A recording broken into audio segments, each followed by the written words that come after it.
దేవుని వాక్యాన్ని ధ్యానించడానికి ఈ సమయాన్ని కేటాయించుకున్న మీ అందరికీ నా హృదయపూర్వక వందనాలు.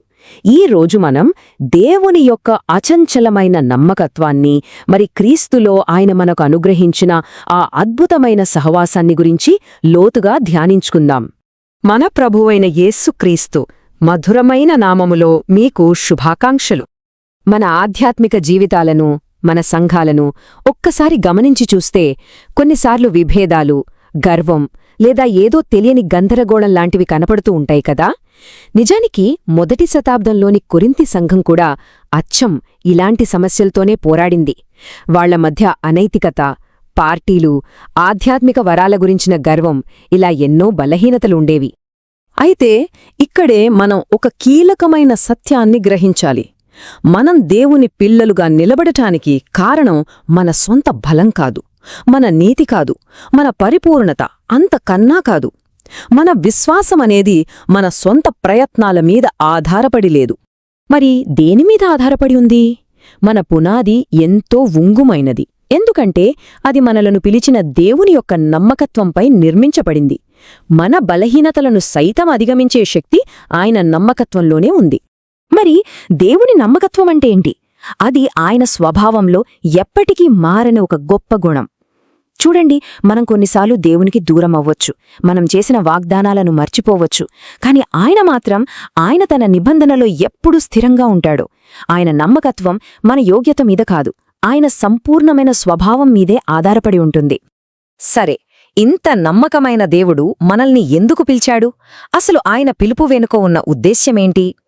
ఈ ప్రశ్న మన విశ్వాస ప్రయాణం యొక్క అసలైన గమ్యం వైపు మనల్ని నడిపిస్తుంది. దానికి జవాబు నిజంగా చాలా అద్భుతమైనది.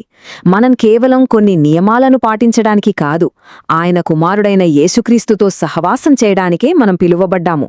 ఇది ఒక లోతైన వ్యక్తిగత సంబంధానికి దేవుడిచ్చిన ఆహ్వానం.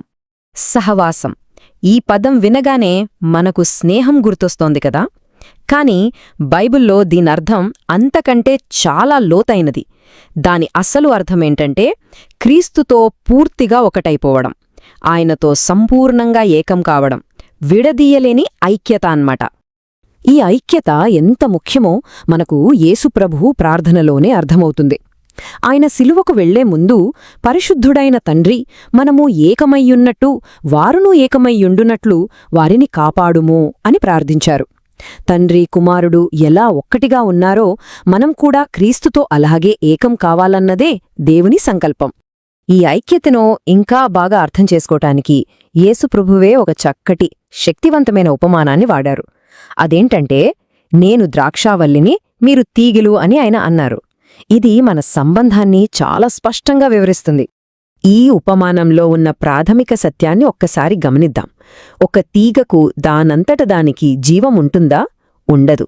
అది ద్రాక్షవల్లి నుండి విడిపోతే ఇక దానికి బలముండదు, ఫలాలు కూడా కాయలేదు.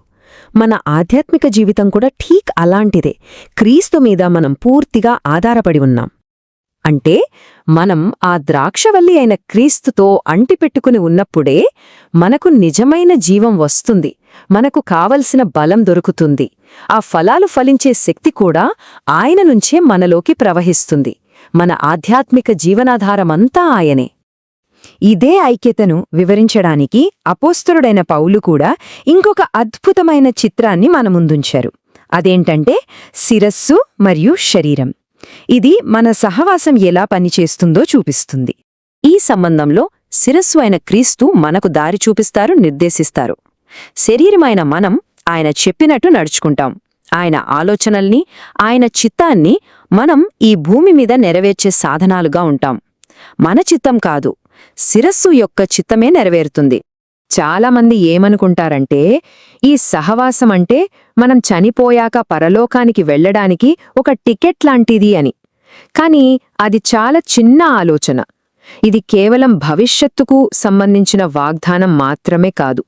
నిజానికి ఇది మన అనుదిన జీవితంలో 24/7 ప్రతి క్షణం మనం అనుభవించే ఒక సజీవమైన వాస్తవం.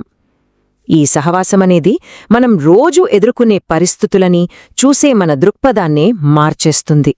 ఈ వ్యత్యాసాన్ని గమనించండి. క్రీస్తు మనతో లేనప్పుడు మనం జీవితంలో వచ్చే శ్రమల్ని శోధనల్ని ఒంటరిగా ఎదుర్కోవాలి. కాని మనలో క్రీస్తు నివసిస్తున్నప్పుడు ఆ శోధనల్ని ఎదుర్కొనేది మనం కాదు, మనలో ఉన్న క్రీస్తే వాటిని మనతో కలిసి ఎదుర్కొంటారు. మన పోరాటం ఆయన పోరాటంగా మారిపోతుంది. కాబట్టి మనం మళ్ళీ మన పునాది దగ్గరికి వద్దాం. ఈ అద్భుతమైన విడదీయలేని సహవాసంలో మనం నిలబడటానికే నమ్మకమైన దేవుడు మనల్ని పిలిచాడు. ఆయన పిలుపు ఎంత స్థిరమైనదో ఆయన వాగ్దానం కూడా అంతే నమ్మదగినది. కాబట్టి గుర్తుంచుకోండి, ఈరోజు మనం ఎదుర్కొనే ఏ కష్టానికైనా సరే మనకు కావలసిన బలం మనది కాదు, అది మనలో నివసిస్తున్న ఆయన బలం. ఆ ధైర్యంతో, ఆ నమ్మకంతో ఈరోజు ముందుకు సాగుదాం. ఈ మాటలను ప్రభు స్వయంగా ఆశీర్వదించునుగాక. ఆమేన్.